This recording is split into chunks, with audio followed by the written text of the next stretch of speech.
శ్రీమన్నారాయణ స్వామి. ధనుర్మాస వ్రతం గురించి చాలామందికి చాలా సందేహాలున్నాయి. అయితే ఈ ధనుర్మాస వ్రతం గురించి మొట్టమొదట మనకి చెప్పింది ఎవరు? జై శ్రీమన్నారాయణ. మొట్టమొదట ఈ వ్రతంలో చెప్పబడినటువంటి రహస్యాలని కల్పము యొక్క ఆది యందు వరాహస్వామి భూదేవికి తెలియజేస్తాడు.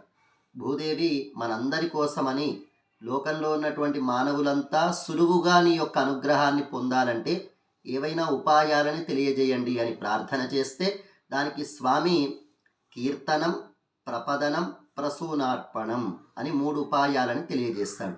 నన్ను కీర్తించడము, శరణాగతి చేయడము, పరిశుద్ధమైనటువంటి మనస్సుతోని పుష్పాలని సమర్పించడము.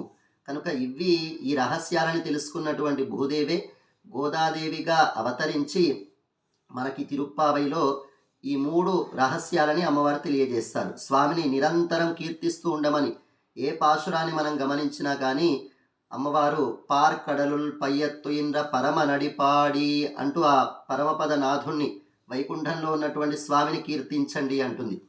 ఓం గివులహలంద ఉత్తమన్ పేర్పాడి, ఇలా ఎన్నో పాశురాలని మనం గమనిస్తూ ఉంటే ప్రతి పాశురంలో కూడా స్వామిని కీర్తించండి, స్వామి యొక్క నామాన్ని చెప్పండి, స్వామికి పుష్ప అర్చన చేయండి, ఇలా అమ్మవారు తెలియజేస్తూ ఉంటారు.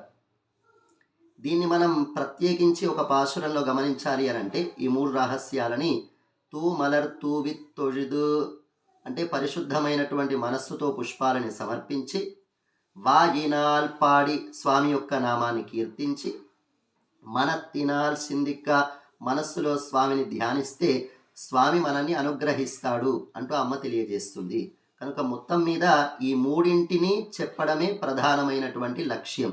దీనికి ఆధారమైనటువంటిది మొట్టమొదట వరాహస్వామి ఈ శరణాగతి శాస్త్రాన్ని ఉపదేశం చేస్తాడు భూదేవికి.